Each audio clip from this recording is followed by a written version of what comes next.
There we go. Meeting is being live streamed. Got it. Let's just pop over here and jump into my comment section. There we go. All right, cool. Turn that down. Cool. Welcome, everyone. Great to have you guys here.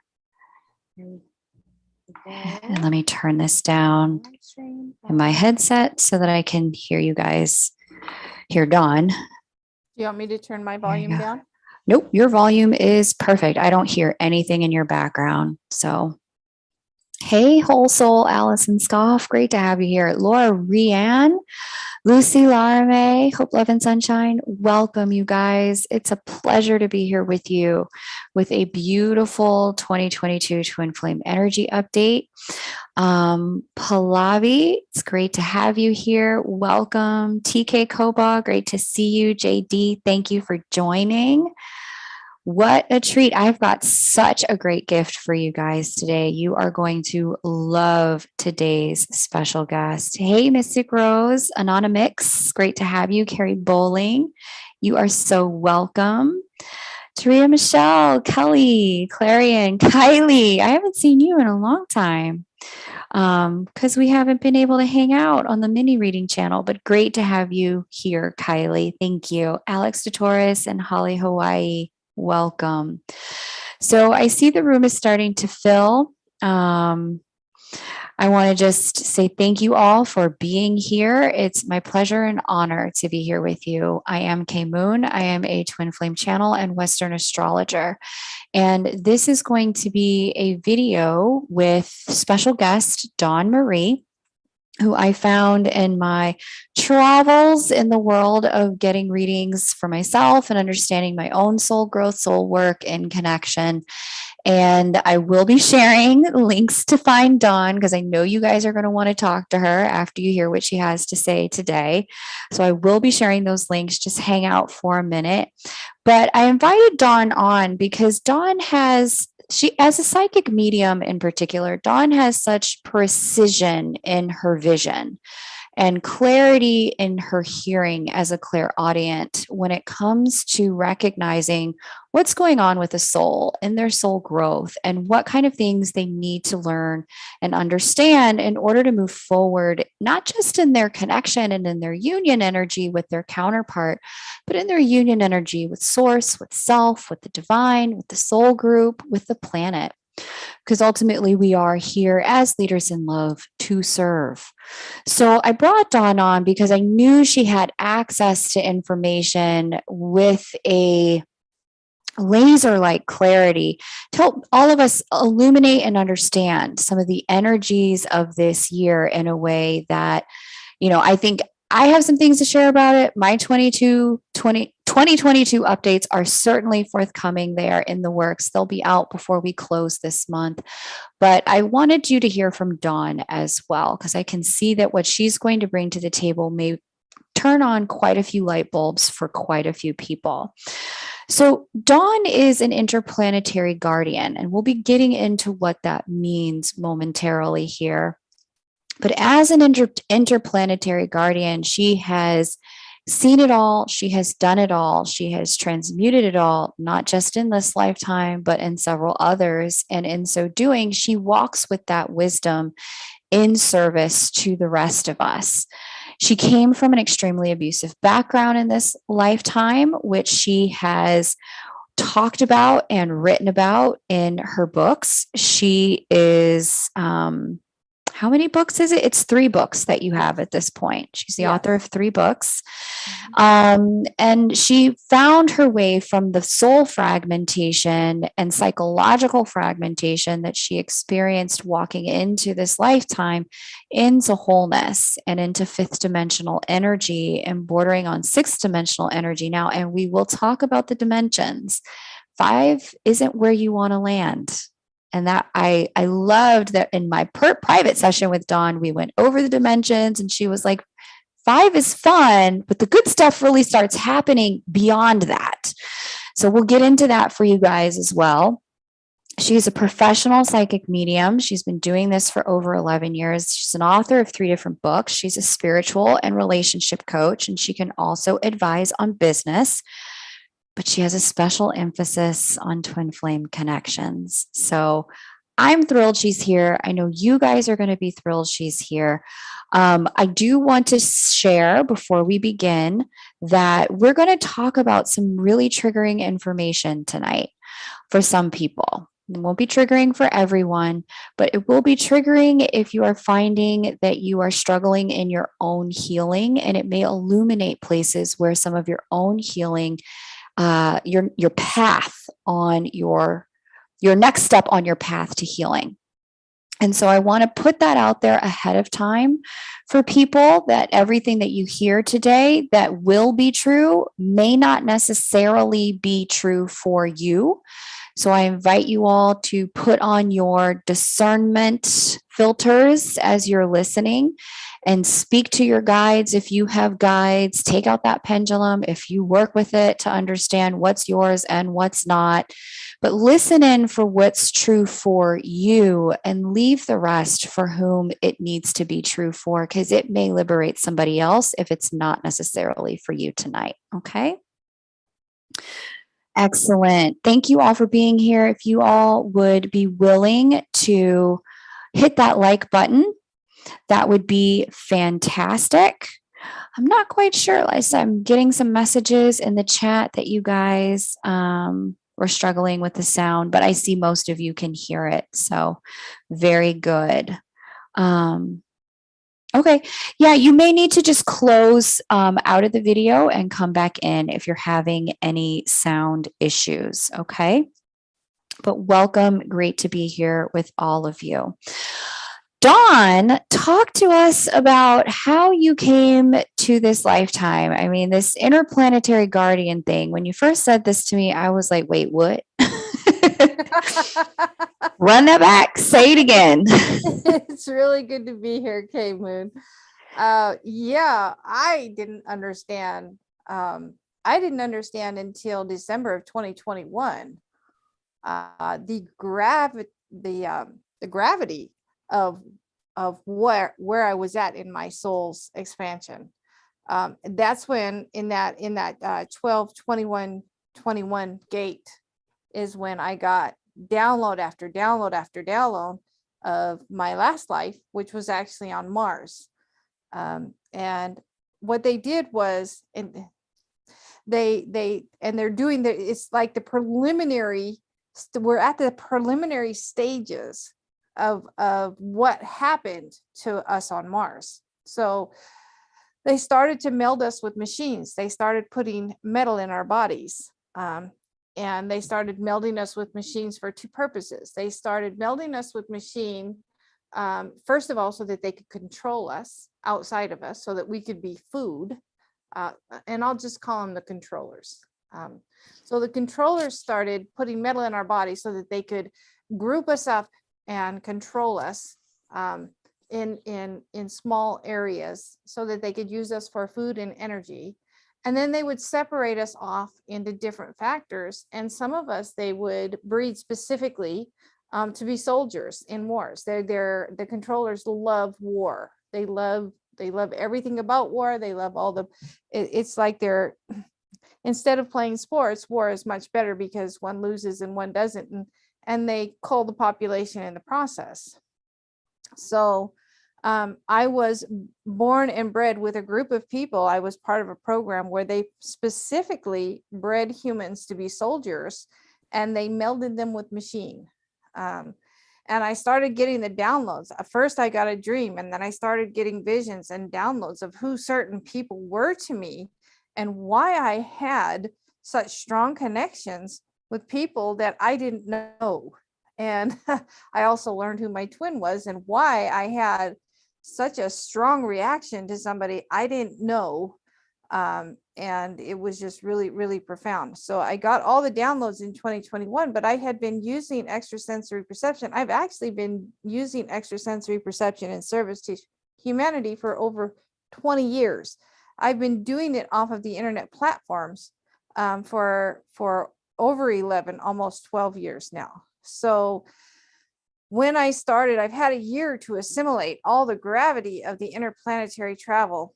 And I remember so much when it started, it's just like a floodgate opened up. And now I am remembering so much that I can, different people will come in and I'll say, I'll ask my guide Ephraim, who's that? Like a new one popped up, and Ephraim said, well, in your last life on Mars, his name was Frogman. I was like, okay, well, all righty there. Okay, so what happened when I was a super soldier on Mars? Even though I was melded with machine, I knew at a conscious level, I knew that killing was wrong. I still had a conscience. They couldn't breed that out of me because I was still had a soul connected to my body. So after a while, I couldn't kill anymore. And I was really good at it. I was a shot caller. I would stand in the back. And because I had psychic senses and they were enhanced by machine, I was paired with my twin, with my mate who was melded. Their eyes were like cameras, and they were visionary in their eyes. If you've ever watched X-Men, that is that is the controllers telling you what was before they're going to do it. That was actually a real thing. They just put it in a movie form that was entertainment to us now so that they could be sensitized to what they were going to do to us. So anyway, he was melded with the visionary capacities. Like his eyes were like cameras. So, and he was really tall. So he would look over the battlefield and relay to me, because we had a Neuralink, like Elon Musk talks about. We had a Neuralink, and he would relay to me what he was seeing. And because I had extrasensory perception and I could read human energy, I could tell what was going on the battlefield at any given time and what was going to happen. And so I would call the shots. So I was called a shot caller, and I would stay in the back and do that. So I was really good at winning battles and winning wars. However, I couldn't justify that anymore because I was killing people. So I went AWOL, and I took the whole group of people that were in my squad or my battalion. I took them, the majority of them, with me, and we went AWOL, and we hid, and we did everything that we could just to live off the land and grow our own food and live in peace. And so every so often they would send the controllers were pissed because they had a rebellion, and that was a big no. So every so often they would send recon people after us to kill us. And after a while, they got us all. It took them a long while, about 20 years, but they got us all. However, we had a pact that when we died, we all had a pact that when we died, we would jump back in the timeline to where it all began, and change the timeline and change the trajectory of where humanity was going, and help raise the vibration so that we didn't go on that path, because we literally blew up Mars to where it was inhabitable. And we did the same thing to Earth. So that's why we're here again. And our group is starting to recognize each other. And we're starting to get all the downloads. And yeah, it's really interesting. Very fascinating. And we see now too, when we look out at, all of the scientific missions from NASA and other governmental organizations across the world, trying to go back to Mars, to terraform Mars, to make Mars something inhabitable. I bring Dawn on at this time because with the particular transit of Jupiter and Pisces being our connection to the ether, our connection to the galaxy, the universe, Jupiter being the expander, what we have going on is Jupiter allowing all of us to tap back into our starseed origins during this time. For those that have spent time interplanetarily in other places, many of you this year will have dreams. Many of you will have memories. Many of you will have flashbacks of places, times, and people and locations that you have had no conscious recollection of in this lifetime. However, in these first 6 months of 2022, they're going to start to come in and hit like a ton of bricks. And so Dawn has already been here. She has done this. She has gathered the memories, she's reintegrated them, she understands her place and role, and in her sovereignty, she has chosen for herself, I choose life, I choose humanity, I choose love. And we are at this crossroads where science and biology are really at an interesting intersection. We have a lot of new biotechnology entering the planet at this time. And as Dawn was describing, there is evolution to a point at which we can have, such integration with machines where we can become superhuman. Elon Musk has been talking about this, that this is the direction of things and things we need to be thinking about and, trying to define our moral ground around. But Dawn is what she's talking about, whether it's parallel time, future time, or some other way we understand time, is an experience of seeing where that can go and being on planet Earth at this moment in time and saying the path that I choose and stand for and advocate for among humanity is the path of life and the path of love. Right. And so, for Yes. those of you who are starting to get these memories coming in, get these hits starting to show up for you, as Jupiter passes through Pisces and we start this new cycle with Jupiter moving into Aries as we get to mid-year, the first sign of the zodiac. I wanted to provide for those of you who are getting these downloads a resource. Like, okay, I see this, but where can I go to talk about it? Who's going to know that I'm not crazy? For the longest time myself, we kept talking about for years, we're going to send some things to Mars and we're going to do some stuff on Mars. And I don't know how I knew it, but I had this deep awareness and understanding in my own intuition. We've already been there. Yes. We destroyed it. Yes. And I didn't Yes. know how I knew that until the day I spoke with Dawn on a completely other topic and she brought it up and it was like my skull exploded. I was like, thank you for confirming my intuition.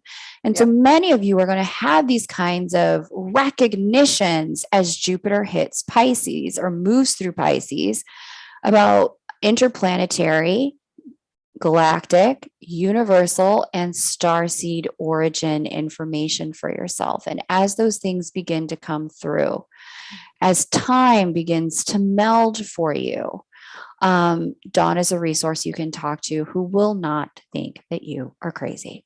So one thing I wanted to add, K Moon, is what it just really, really quickly is what they're going to try to sell to you is melding with machine is making your body better. It's making you superhuman. What we don't understand is that the reason that the controllers are trying to do that is because AI is lesser than what we are in our natural human bodies connected to our souls. We already have a capacity organically in our natural bodies that is way greater than if we were to meld with machine. What they're doing by melding us with machine and by trying to convince us that we'll be greater than is they're trying to sell us a bill of hogwash, because when we're melded with AI and with machine, at that point we're controllable, because if you know anything about computers, a computer is no greater than the programmer that programs it. So they're selling you a bit, they're selling you into literally slavery is what they're doing. Because that machine, once it's inside, can be controlled outside. Yes. Okay. So Dawn, talk to us a little bit about some of your terrestrial experiences here on Earth. You mentioned having come from an abusive background. You've mentioned, you've had many lives in this one lifetime here on Earth, different things you've done for work. Catch us up to how you got to be a psychic medium, starting with the kind of things you may have experienced in childhood. Well, extrasensory perception in childhood is what got me through an abusive childhood.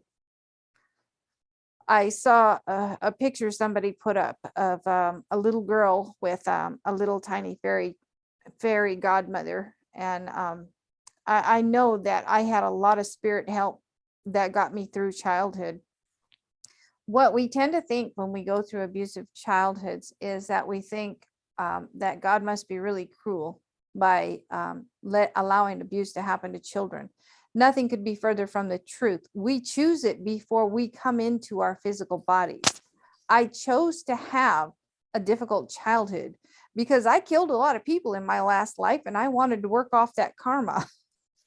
Okay, so I chose to go through that difficulty so that I could grow in compassion for people, so that I could feel what it felt like to go through the abuse and build a level of compassion to never repeat that cycle. So what I did was when I was a child, I was very good at reading human energy, and to the point where I was actually accused of like flirting and doing dysfunctional things because I would watch people. I would be very quiet and I would watch people very intently. And that way I automatically knew if somebody was going to hurt me or somebody was going to be benevolent with me, or if somebody was just going to ignore me, which was mostly what happened. You know, they were either hurting me or ignoring me. I was either to be abusive to somebody, or I was not to be seen or heard, and I was to go away. So my childhood began at a point where even some of the abuse, most of the abuse I have been able to recover. Some of it was blocked up until after I had children, and even now I think there is some of it that happened that I have healed more in my sleep and in the fifth dimension, in the dream world, versus bringing it out into the physical. Because I was by the time I was 7, I was highly sexualized because of the sexual abuse. And I know it didn't just come from the first original assault that happened when I was 3.5. Ephraim was showing me even today that a lot of the healing I have done both in the fifth dimensional dream state and also in the physical, because sometimes what we don't understand is when we block memories, we think we have to unblock it to heal it. And most of the time we will naturally, if there's something that happened to us to split, especially sexual abuse and physical abuse, even emotional abuse, to split our personalities to the point where we're fractured.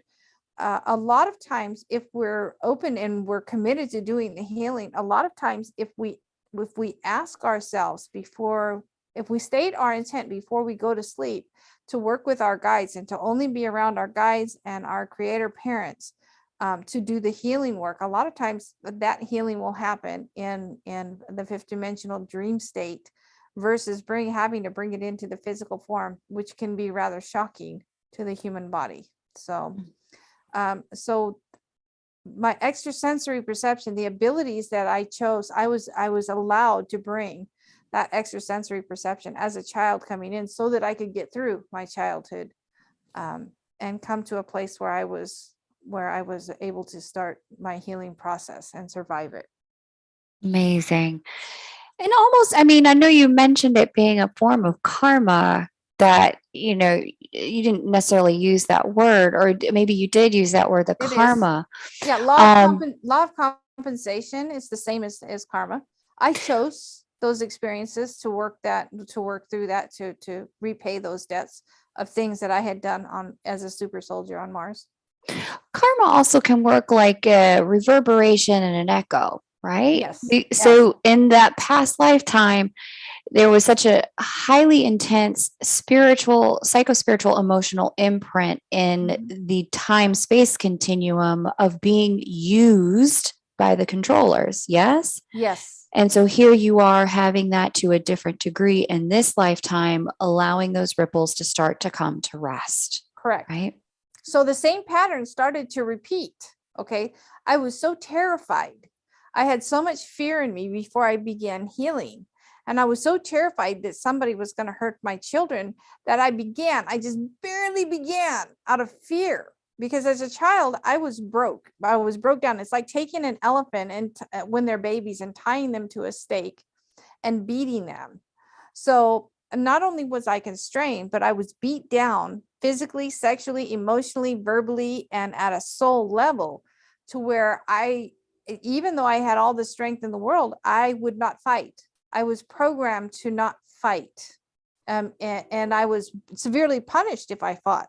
So so what I had to learn to do was to break that programming, and realize I was this huge entity in my body and in my soul. And it was okay for me to fight back as long as I was staying and abiding by the law of love. So by universal law. So it was okay for me to defend myself and people I loved as long as I was staying in universal law. So that was very difficult for me to transition. And so when I first tried it, I was a raging maniac when I first fought for my life. I fought a man that could bench 350 pounds, an ex-con, a very big man, for my life. And I was not pretty about it. I went into a blind rage. However, at that point, I shed all of this fear and programming at that moment. I did more healing in that moment when I fought for my life than I had done any time at any one given time after that. So You bring up such a rich point that sometimes the biggest leaps in our healing can happen through new behaviors and actions more than any type of energy work or session. Sometimes we yes. can't access the new behaviors or actions without those things first. But the biggest shift in our neural patterning and ability to create new pathways and bring new energy into our field is Yep. when we take a different action than the repetitive action we've taken before. So Okay, so that's that goes to a point now. I'll give you an example. So when I started to go down that, I had been programmed to repeat that cycle of abuse. Okay. yes. So when I started to go down that program, I had I'd been taught that the religion that you sacrifice yourself until you die. You sacrifice yourself. So I went down that path of sacrificing myself. Well, I sacrificed myself to the point of putting myself in a federal penitentiary for it. Okay.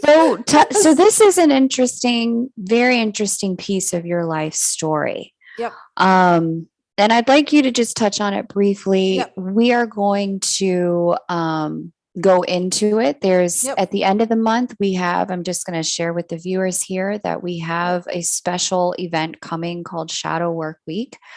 Where I'm going to be interviewing some special guests about shadow work. Shadow work is a huge theme of 2022, huge, because it is the access point via which we can integrate all love by integrating and loving our own self and own shadow this year. And so we're going to talk about shadow in just about every facet of the twin flame journey. And you're going to talk more specifically about certain types of shadow, all of our special guests. But if you can give us high level detail and how things got healed for you from that moment.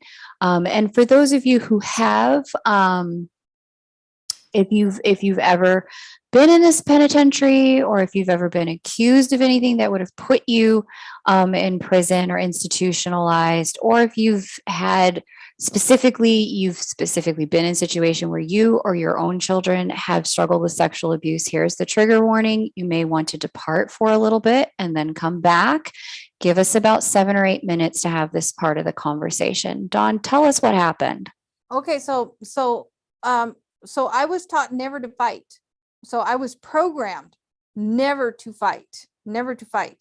So I had been abused when my back was turned. My kids were abused. I would go to the court. The first time that my son was sexually assaulted, they dropped the case. I wasn't helped by the police department. The second time, because the abuser was only 15, he only got 1.5 years in juvie, and the probation officer came back and said, hey, he's done his time. He's worse than what he went in. He's more predatorial. And his parents had stalked us the whole time he was in juvie. But we have to let him go. Sorry. So sorry. So I ran to my native roots and a reservation with my kids. I didn't know anybody on the reservation. I was 2 states away. I had to run far enough away because they were hunters, and the father was a volunteer fire department worker, and he kept they kept finding me. So I was taught from a very early age, the way I survived my abuse is you just submit to it. You let them do whatever they need to do, and you get it over with, and you don't fight back, because if you fight back, you'll get killed. So that's how I survived it. And I was taught that through Christianity, that females were to be subservient. And I'm not saying Christianity is bad. Okay. I'm saying this was an abusive form. Somebody had taken that religion and twisted it and used it in an abusive way. So I was taught submissiveness, to submit to anything and to not ever fight back. And that was beat into me. I was abused with it. So I was taught that when an abuser came after myself or my children, that I had to put myself in between the abuser and my kids, and I had to submit. And then when it was over, then I could run with my kids and get out of there. So that's what I was taught. So when another abuser came after my kids on a reservation, and I begged to go back to the shelter where I came from, and I was told, the shelter said, no, I couldn't come back. I had no place to go. I had no car. I didn't know how old the abuser was, but I was putting myself between not only my kids, but hundreds of kids that I was taking care of on the reservation through a college program. And so that's what I did. Even though he was the aggressor, I was taught that's how I survived, and I was looking for a way to run and to get out of there. Well, after the first time, I found out how old he was, and he was a month shy of his of the age of consent in that state. So I just like told him, stay away from the kids or I'm gonna beat your butt. Because I walked downstairs and he was going after my little tiny 7-year-old. My 7-year-old was he was on him, and he was wrestling with him and suffocating him, and and he was humping on him at the same time, and he was already diehard predatorial set because he had been abused. So at whatever age he was already diehard set in that predatorial energy, and he was on top of my son. And all I knew how to do was wrestle him off of my son. Well, then when I got him wrestled, all my kids were freaked out. And when I got him off my son, he came after me. After I had settled my kids down and they all went to sleep, he came after me. And I initially said no. And I gave him, what I thought were solid reasons to keep him away from me. And he went upstairs, rummaged around for protection, and came back downstairs and pressed me. And what happened in my mind was I had a decision. I can either kill this guy, or I can let him take me and not any of the kids that I'm caring for, including my own.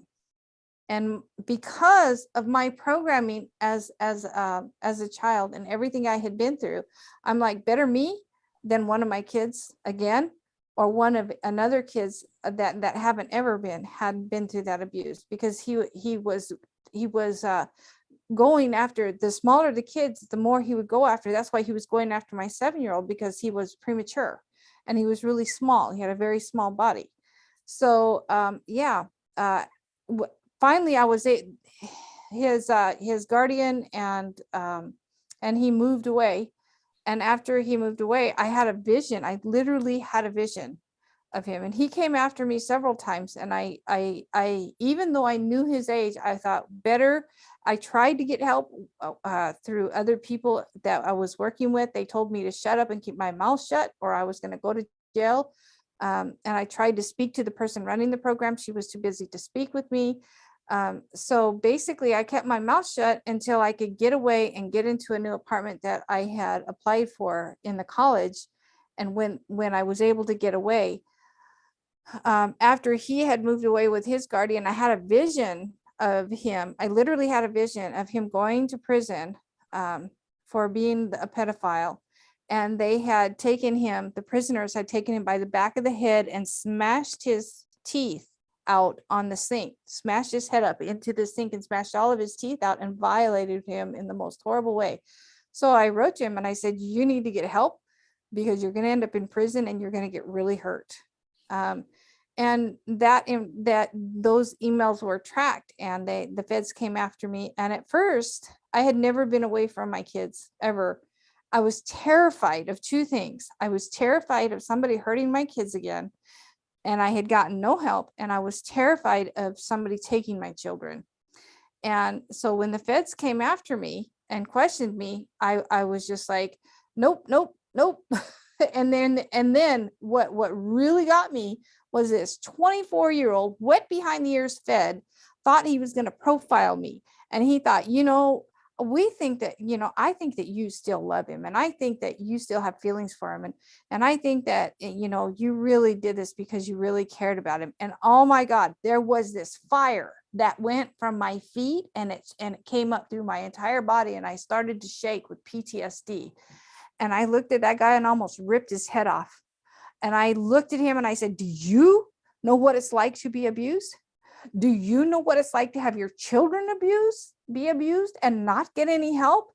Then don't you ever tell me what a mother won't do to defend and protect her own children and any other child that an abuser is going after. Don't you ever. And after that, I told him the whole story. I told him the complete story. My story never changed.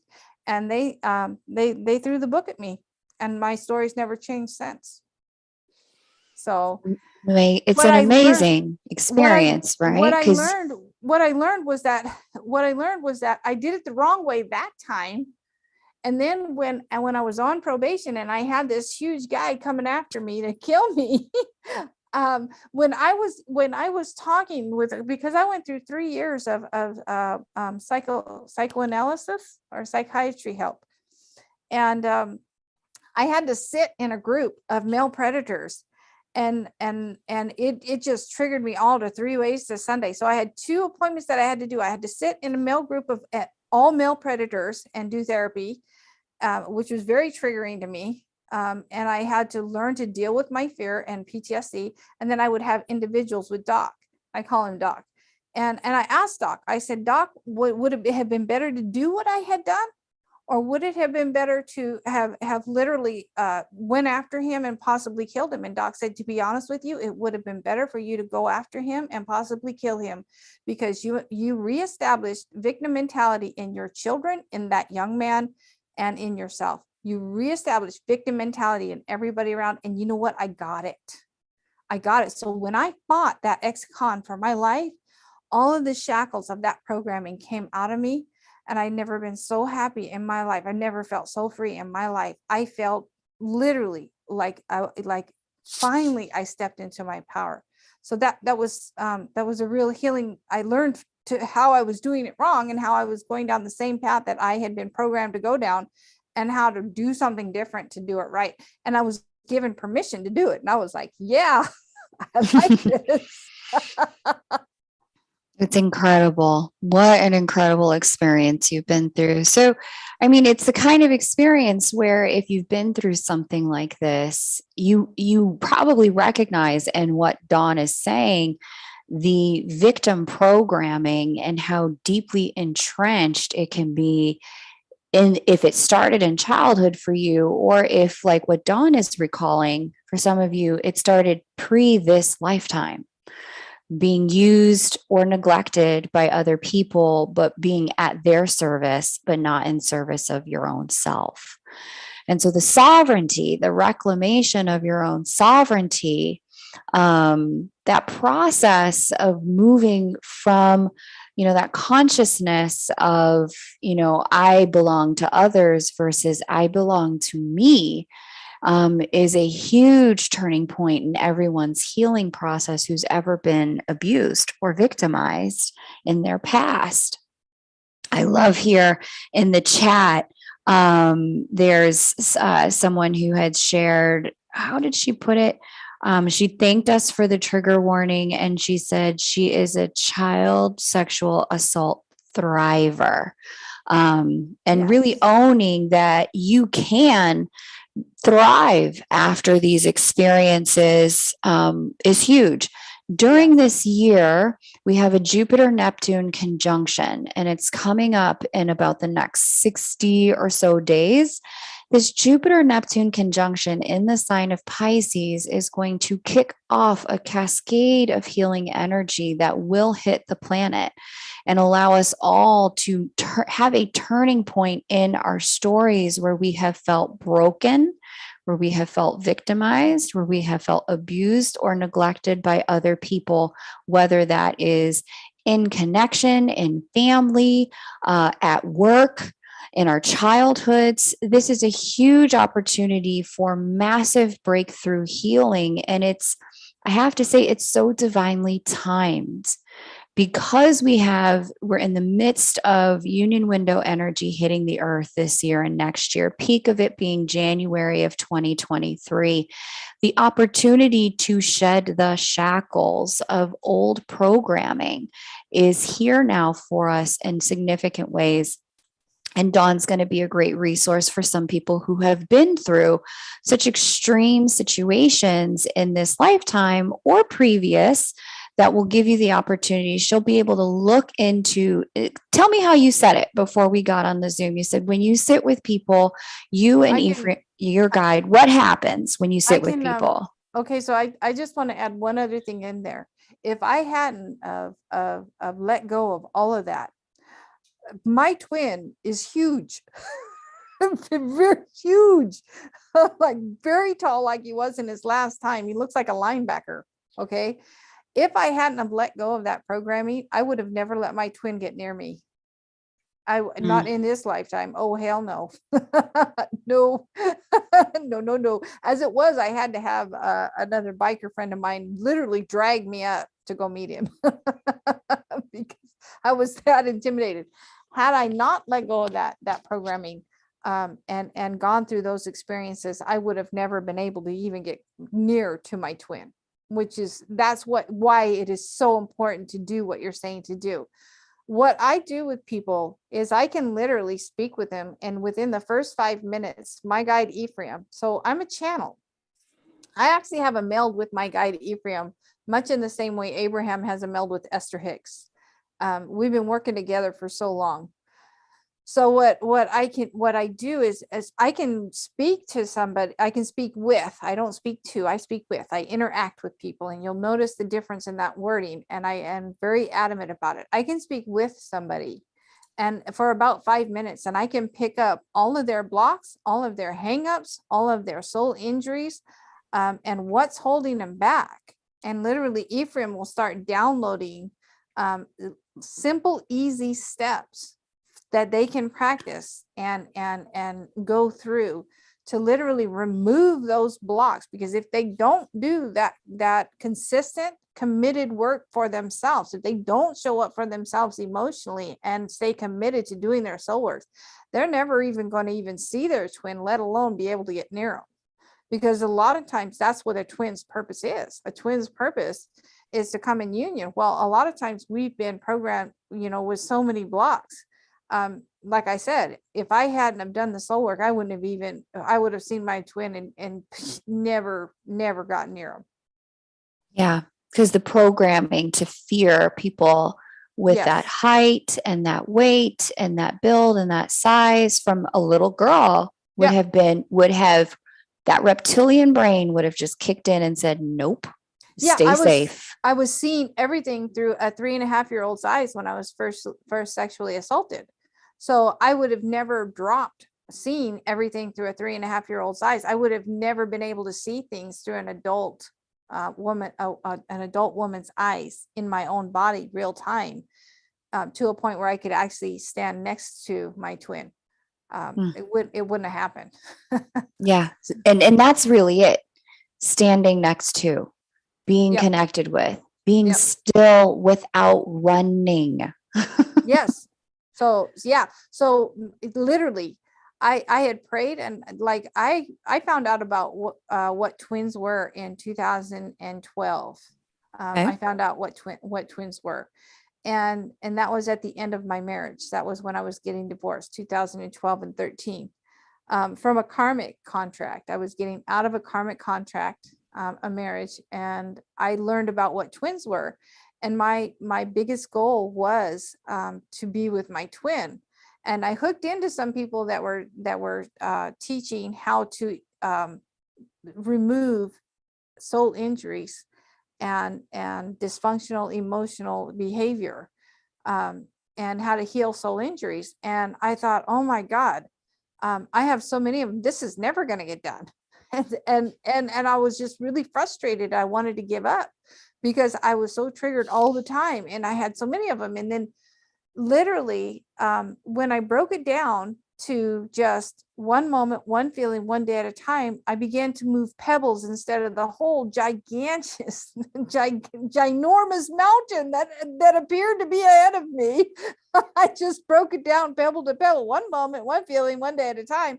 Pretty soon, I had removed the whole mountain and didn't even know it, because I had done it easy, repetitive work every single day. I asked myself 4 questions. How am I feeling? What am I doing about how am I feeling? What is the core belief that I've had set in my brain since I was 7? And how am I going to update that core belief now that I'm an adult? Now that I'm looking through adult eyes and a sovereign being, how am I going to update that core belief to be more positive, to where I get more positive feelings more of the time, to where I create more positive things out of that energy and motion? Beautiful. Beautiful. That's such what you just outlined. If you do those questions every single day, that is a sovereignty restoration process.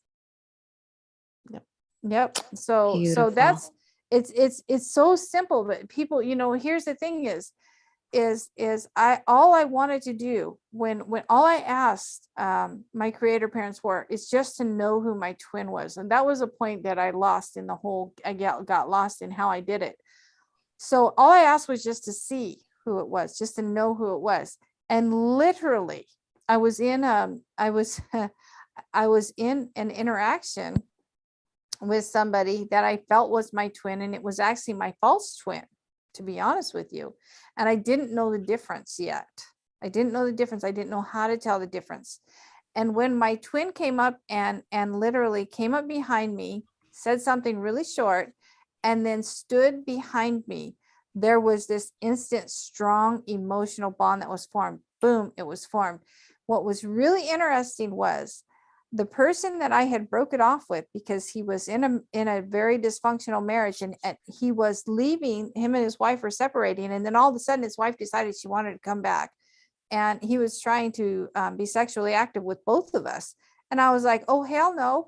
I finally got him to be honest with me, and I was like, oh hell no, and I cut it off.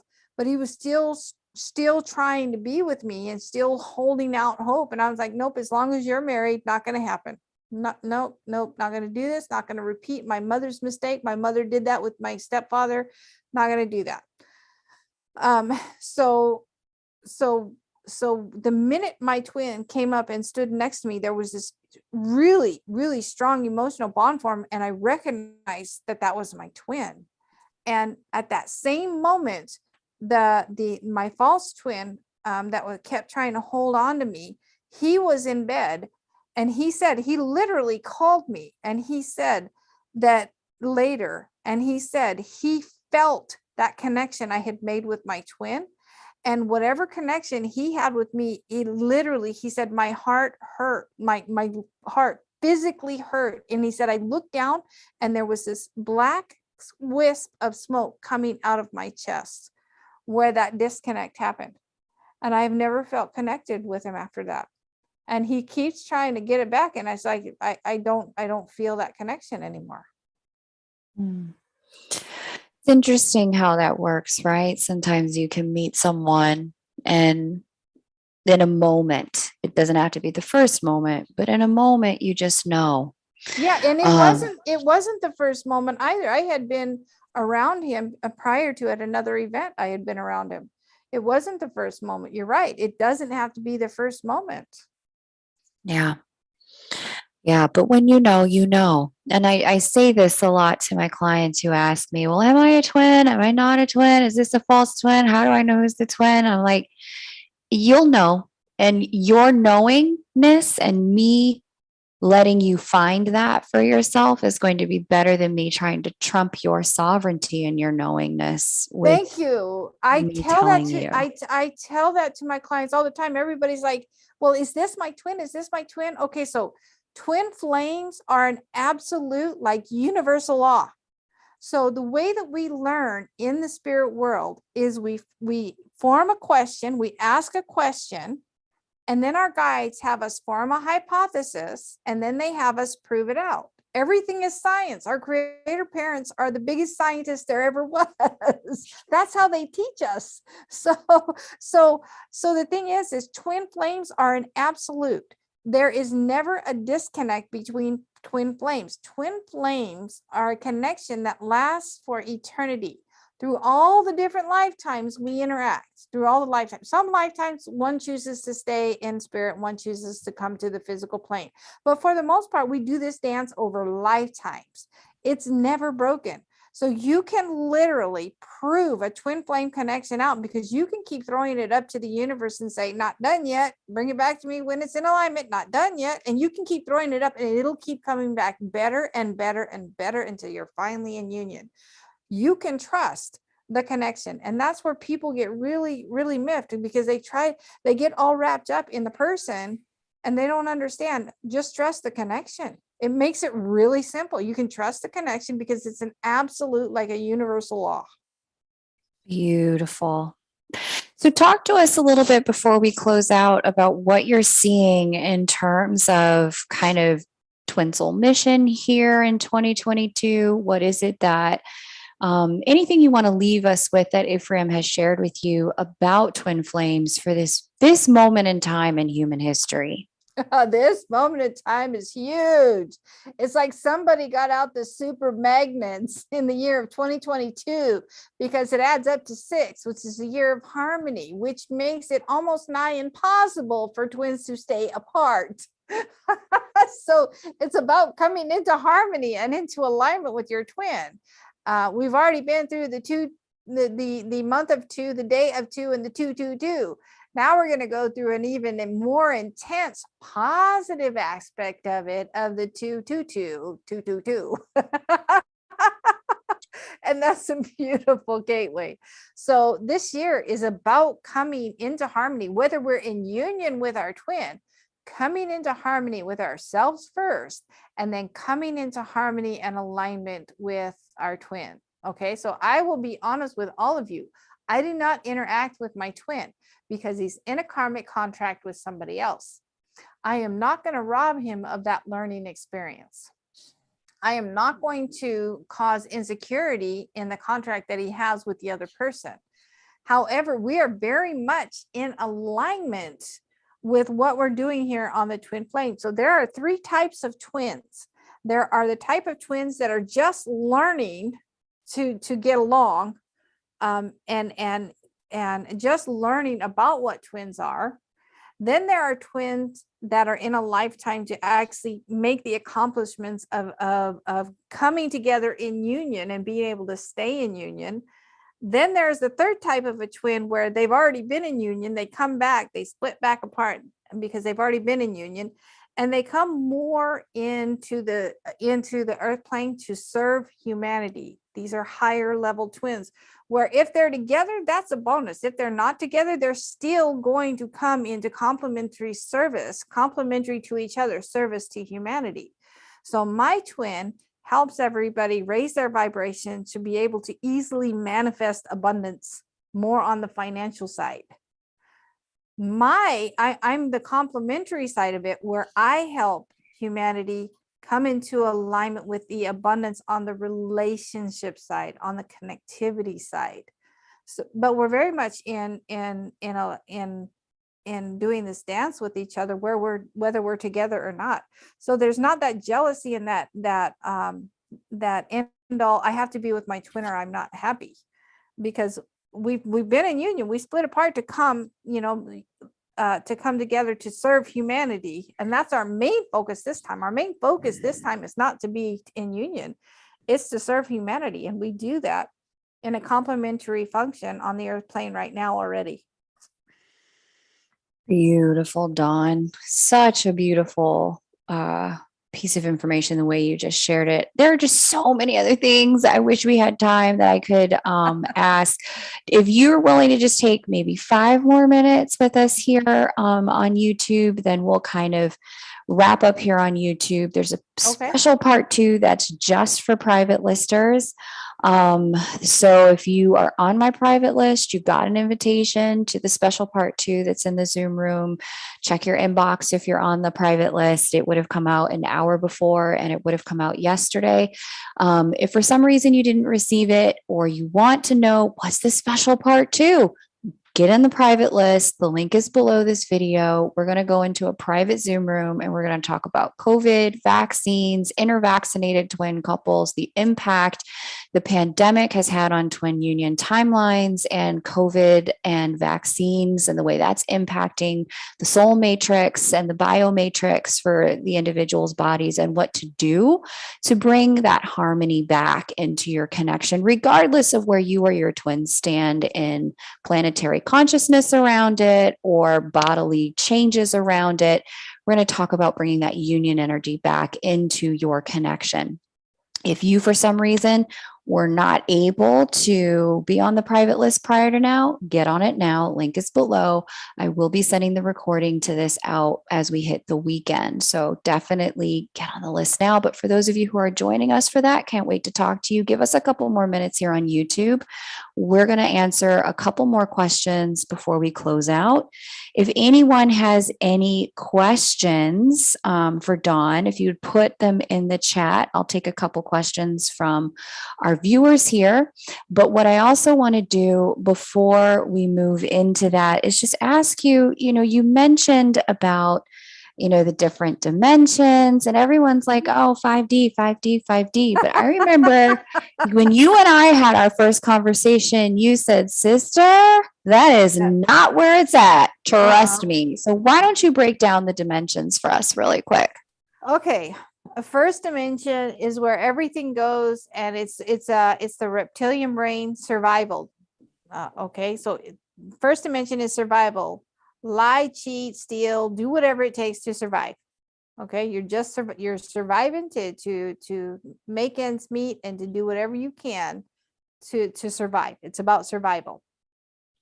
When you go to the second dimension, you cross over into the second dimension where lying is no longer an option, where you come to a state where it doesn't matter how painful it is, you're going to tell the truth regardless. You do not want to have to remember everything you lied about. It's too much of a pain in the arse to lie anymore. So you just come to a place of total truth. You just stop lying, and it no longer serves you. Every once in a while, you might catch yourself in a lying by omission or a little white lie, but for the most part, you stop lying. And when you get to the upper level and into 2 and into 3, that totally dies away.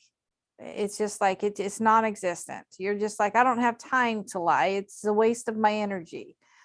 Third dimensional energy is where you begin to integrate your 5 senses with extrasensory perception. So you know how they say 2 dimensions is something flat on a piece of paper. 3 dimensions is where it becomes that full shape. 3 dimensions. So it's where you begin to merge a bit of your extrasensory perception. You open your heart chakra and you merge it with your physical brain. Your 5 senses with extrasensory perception. It's where you begin to open your heart chakra, because it's absolutely scientifically proven that you have brain cells in your heart, but the brain cells in your heart run off of extrasensory perception, the clairvoyance, the clairaudience, the claircognizance, all the clairs, the empath, the mediumship. Some people open up way more than other people, but a lot of people, it's very common for people to say, I just had a gut feeling.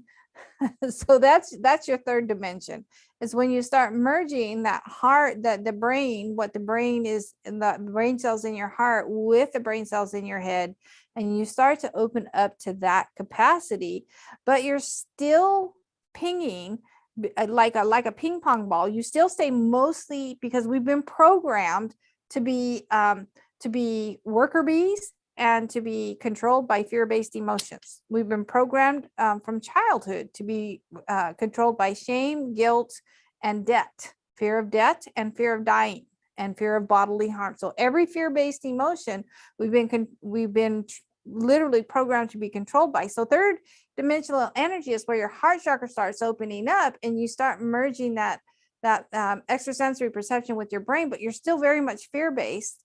And you're still very much on the negative side of the emotional polarity spectrum. But there are occasions, because you're opening that heart chakra, where you can go over into that positive side and feel more positive emotions. The fourth dimension, the fourth dimensional energy is where it's water. It is watery. Fourth dimensions are where you learn about your emotions, and this is where the earth and humanity's at right now. Fourth dimensional energy is really scary because you're in emotions over your head, and a lot of people panic and feel like they're going to drown, because fourth dimensional energy is all about energy and motion, and energy and motion is very similar to water. So fourth dimensional energy is where you learn to put boundaries and learn to quantify your emotions and learn to work with your emotions instead of panicking and drowning in them. So instead of your emotions running you, you work with flow energy. We call it flow because it's emotions. You work with your energy and motion instead of paddling against the energy and motion and panicking and drowning in it. So that's fourth dimensional energy. That's where humanity's at right now. We're all doing our best to not drown and die in emotional, fear-based emotions and emotional energy.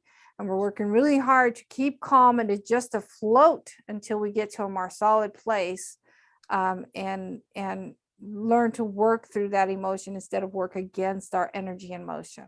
So that's fourth dimensional energy. Is very watery. It's very scary to a lot of people because that's when you begin to learn to work with our energy, our emotions to manifest. See, our emotions is what AI doesn't have.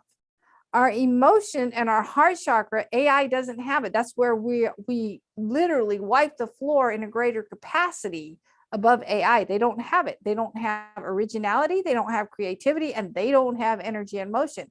We get that from our creator parents because that's how we create. We use energy and motion to create.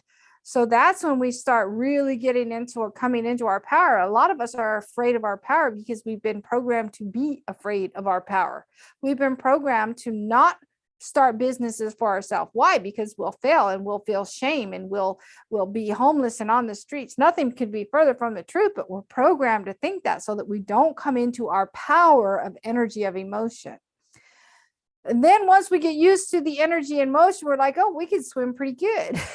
I like this. Then we get into fifth dimensional energy where we understand and know that our subconscious has been programmed from 7 years old on negative core beliefs, and those negative core beliefs drive all of our emotions. And now we figure out, well, that's how come I self-sabotage myself, because all my core beliefs are negative. So that's driving fear-based emotions all the time, and I don't feel so good all the time. And if I don't feel so good all the time, I can't create good things. So then we get into fifth dimensional energy. I'm like, oh, I got to reprogram my subconscious mind. So we reprogram our subconscious mind in fifth dimensional energies where we can spend more than 51% of the time in positive emotions. And I have an emotional energy scale here. It's really awesome.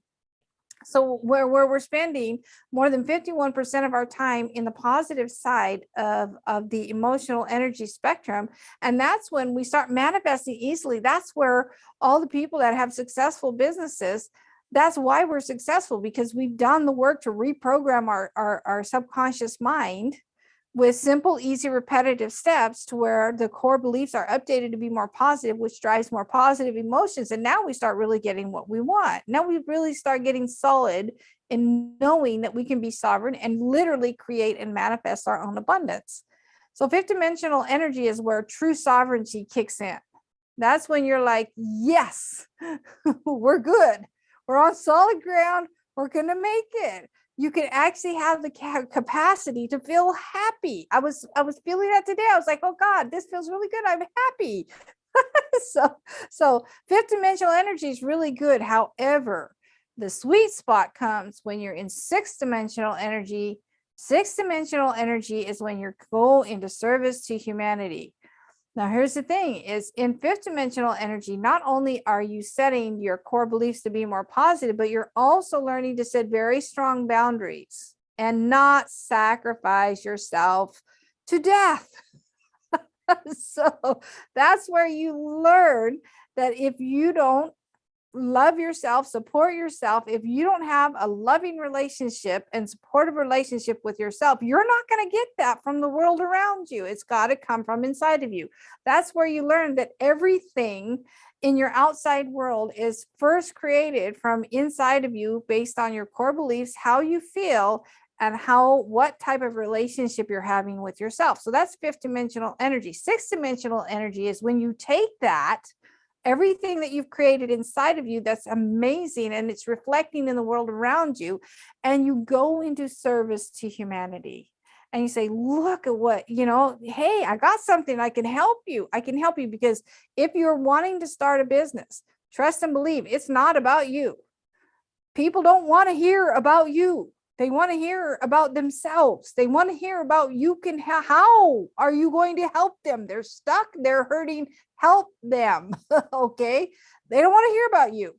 It's about each individual trying to save themselves. And your job is to help them do it, not to do it for them, but to help them do it for themselves so that they create their own sovereignty. And then seventh dimensional energy is where you get so busy doing that and it feels so good that you just automatically start integrating into full union with your twin. Seventh dimensional energy is when you become fully integrated with your twin. Eighth dimensional energy is when you and your twin start getting into this 24. You've learned to use the law of attraction to create. When you get into seventh dimensional energy, you learn to use orgasmic energy to create, which is what our creator parents used to create. They're in 24/7 constant orgasmic energy, and every time they think about something in that energy, they create something absolutely amazing instantaneously, because they're in 24/7 constant orgasmic energy. So that's what seventh dimensional energy is. That's where you end up. And then eighth dimensional energy is where you meld back in with source and you still retain your own individual identity. And at that point, you morph into these huge energetic beings. Everybody knows, religious people know them as like angels, and, they're huge. Ephraim's like literally 200 feet tall, but they're just these huge energetic beings where they've melded back in with source and retain their own identities, own individual sovereign identities. But you are in complete alignment with our creator parents. And then it just goes up all the way up into the 32nd and 33rd dimensions. And it's expanded by the ones that go before us. It keeps being expanded. Dimensions are infinite, so that keeps being expanded. I'm done. Are you still there? Yes, I just had to cough, so I muted myself. But thank you so much. That illuminated and clarified so much for people. I'm seeing it here in the chat and the comments. People are like, well, that explains some things. Thank you. I thought maybe I had lost the channel or something. I thought, well, I was just talking too much there. Oh no. I'm rather certain people are either taking notes or have gone ahead and they're going to rewind and write this stuff down, because everything you've said has resonated with such a high vibration of truth and its clarity.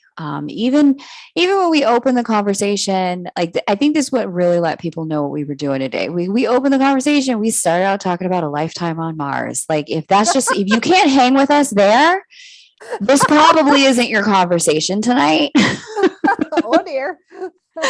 But the room just kept growing and growing and growing and growing. So I'm just so grateful all of you were here. We have one audience question I'll take before we hop into the private Zoom chat. Christina Pantaleon asks, how can one decipher a false twin from a real twin flame? Is there an answer to that you and Ephraim would like to share? Yeah, it's very subtle. Okay, so a false twin flame connection, the sole purpose of a false twin flame is to trigger your deepest soul injury that actually blocks you from seeing your twin. However, in order for them to do that, they have to feel like your twin. Okay, you literally have to think that and feel that they're your twin, because you're not going to let anybody get close enough to you to hurt you like that and trigger you like that. So you have to feel like you're absolutely in love with them. There's subtle differences about a false twin flame versus a twin. A false twin flame, when you meet your false twin flame, here's a few things that are just dead giveaways. Okay. When you meet a false twin flame, a lot of times your hands will get sweaty, your knees will get weak, your heart will beat faster. That is your body that never lies to you. Body language never lies to you, telling you that it's going to hurt and it's going to end. At some point, it's going to end and it's going to hurt. But we've been programmed and taught to think, oh my God, that's love. Every movie that you watch, my God, their hands get sweaty, their knees get weak, the songs are written about your knees getting weak. Oh, that must be love. No, it's not. That's either a karmic connect or a false twin flame connect. Now, here's where you differentiate the karmic from the twin flame. A twin flame feels like your twin flame. However, the subtle difference is the way that you connect. False twin flames, the first thing usually that they'll connect is the physical. They'll want to check each other out and get that physical orgasmic connection. And then they connect the emotional, the spiritual, and the intellectual. Another thing that happens with false twin flames is that they'll get really close, really fast, and it'll feel really good, and everything will be in sync, and it'll feel like the world is just right. And it'll be that way for a shorter period of time. And then after that, there will be a separation. And after that separation, it's not a runner chaser dynamic. After that, it's like, okay, so I'm very mechanical. I still have a lot of Mars energy in me. So I think very mechanically. It's like an engine that has one piston that isn't working. All the rest of it, say you got a big V8 in your truck, but you have one piston that isn't firing, and it's just a little off. So after that, there never is a point where you come completely together again. It's miss. And you can't figure, it's like banging your head against the wall and you can't figure out, you keep trying all these different things to come back together, but it never comes back together. Because it's done. It's done. That person is there to trigger your deepest soul injury. And the most common deepest soul injury is emotional abandonment. They will be there for you in the beginning and be emotionally supportive. And then after that, they will never be emotionally available to you like the way that you wanted to ever again. And they'll be emotionally involved with somebody else, closer to somebody else. And that it triggers that I'm not important. I'm not beautiful. I'm not chosen. I'm not loved. I'm not a priority. I'm not enough. It triggers all of that emotional abandonment. And it never is meant for you to come back together again in that first sweet spot. It's not meant to. They're meant to keep triggering you until you completely release the biggest soul injury there is, and that's emotional abandonment. And other ones, there's betrayal, there's betrayal injuries and physical abandonment and unworthy issues. So once that is healed, what happens with the false twin flame is, once you heal that soul injury, you will feel differently about them. You'll be like, oh my God, boy, did I dodge a bullet on that one. And it's just like, you feel differently. The more that you heal the soul injury, the more different that you feel about that twin flame. And you're like, man, I am so done. And man, I dodged a bullet on that. And when you've completely healed it, then the connection is gone. You don't feel that connection anymore. And you see it, and it just feels better and better to stay away from them and to stand up for yourself and to stay in your own sovereignty. Well, that puts you to the point where you're like, hell, I thought that was my twin. Well, now I really don't know who my twin is. And then you go into this place of complete surrender. Like, I have no idea who my twin is. Universe, show me who my twin is, because that definitely doesn't feel like my twin. I don't feel any connection to that old boy over there anymore. And you throw it completely in the air. You start over, you scrap it, which is what I did. And you become autonomous and sovereign in your own world. and you just literally throw it to the wind and have zero expectations after that, because now you're really confused and you don't know who your twin is, and that's all you want to know. So you just don't make any assumptions after that. And that's when you're wide open for your twin to come walking in, because you're happy in your life, you're sovereign, you have no idea who your twin is, and you're wide open. And that's where it comes in at. Beautiful. With your twin, it's more like a warm, homey feeling, like, wow, this, like you just stepped back home, into a warm, safe place. And the last thing that you create is the physical. The first things that you create, the connections are the emotional, the spiritual, and the intellectual. It's exactly the opposite. Beautiful. Beautiful. Thank you so much for that. It was such a great question. There's plenty of resonance here in the chat. Can we give Dawn some gratitude for her time this evening? Thank you so much to the YouTube subscribers. We're going to wrap up here. That is exactly what people needed to hear. What a beautiful stopping point. We covered so much ground and territory. Dawn, thank you. Hang tight, because we're going to switch over to the conversation with the with the subscribers for the private list. And we're going to have the conversation that we talked about having. Okay. If you'd like to get a reading with Dawn, you can certainly do that. The link is now in the chat. Dawn can have a look into your connection, your situation, your soul growth, and help you understand where you're at and what your next steps in healing are. And it is also going to, I'll be linking this for the private listers. If you would like access to that, you can get that from the private list as well. It'll be in your inbox. But Dawn's also written 3 books that detail all of what she shared today and much more clarity, much more detail. So if you're curious about her books and you want to learn, with somebody who's been there, done that, been to hell and came back, and is not just love and light lip service, but is actually living love and light, you can check out Dawn's books there.